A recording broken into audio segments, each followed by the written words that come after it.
মোহাম্মদ আমির বিপিএলে বড় নামগুলোর মধ্যে অন্যতম একটা নাম। সেই আমির বিপিএলের মাঝ পথেই দেশে ফিরে গিয়েছেন। এবার সিলেট টাইটান্সের হয়ে খেলতে এসেছিলেন আমির, কিন্তু বিপিএলের মাঝ পথেই কেন ফিরে গেছেন এ নিয়ে শুরু হয়েছে অনেক ধরনের আলোচনা, নানা গুঞ্জন, নানা সমালোচনা। অনেকেই অনেক ধরনের কথা বলছেন, কিন্তু আসলে ঘটনাটা কি? কয়েকটি কারণ আছে আমিরের দেশে ফিরে যাওয়ার পেছনে। তার আগে একটু জানিয়ে রাখতে চাই, আমির এবার সিলেটের সাথে চুক্তি করেছিলেন পুরো মৌসুমের জন্য, কিন্তু তার মাঝখানে চলে যাওয়ার পেছনে অন্য কোনো কি কারণ আছে? তিনি কি অন্য কোথাও দল পেয়েছেন? তার কি শারীরিক কোনো অসুস্থতা আছে? পারিবারিক কোনো কারণ আছে? না, এরকম কোনো কারণ নেই।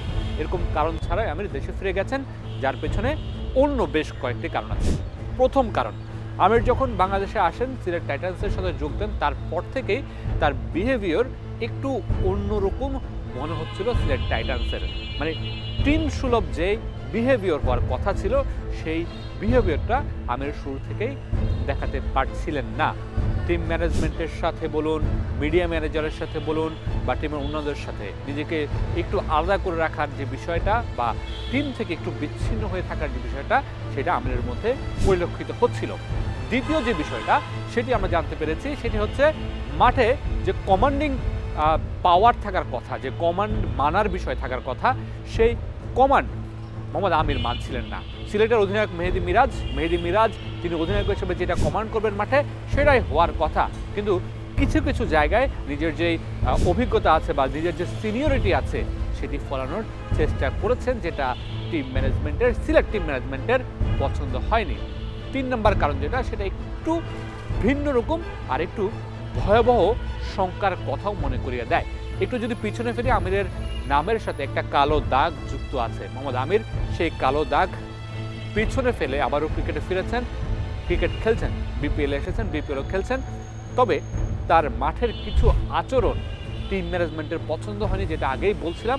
সেই পছন্দ না হওয়ার পেছনে বা আমিরের সেই আচরণের পেছনে সেই কালো দাগের কোনো ছাপ আছে কিনা, পাওয়া যায় কিনা, সেই সংখ্যাটা কিন্তু কিছুটা হলেও উকি দেয়। টিম ম্যানেজমেন্ট বলছে যে তাদের সাথে আমিরের সব কিছু ঠিক আছে, কিন্তু আমির যে মাঠে কমান্ড না মানা, টিমের সাথে সদ্ব্যবহার না করা, বা টিমের সাথে তার যে টিমের চাহিদা সেগুলো না মেটানো, ইন্টারভিউ দেওয়ার ক্ষেত্রেও আমিরকে দেখেছি আমরা নানা ধরনের সমস্যা তিনি করেছেন, ইন্টারভিউ দিচ্ছিলেন না। আমির এখনো পর্যন্ত একটা প্রেস কনফারেন্স করেনি। তিনি ব্যক্তিগতভাবে 2-1টি চ্যানেলে ইন্টারভিউ দিয়েছেন, সেটাও সিলেটের মালিক পক্ষের অনেক বেশি অনুরোধের কারণে।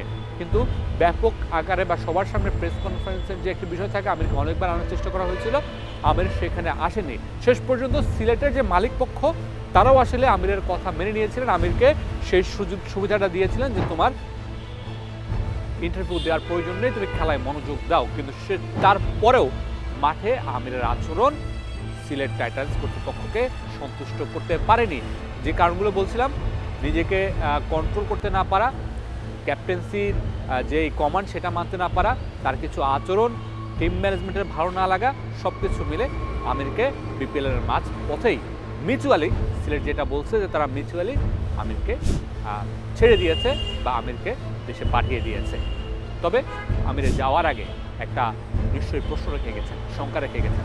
যে কালো দাগের কথা বলছিলাম, সেই কালো দাগের কোনো শঙ্কা কি আছে বিপিএলে? সেই প্রশ্ন নিয়েই আমিরের বিদায়। সিলেট টাইটান্স নিশ্চয়ই সেই প্রশ্ন পেছনে ফেলে বিপিএলে ভালো করতেই চাইবে।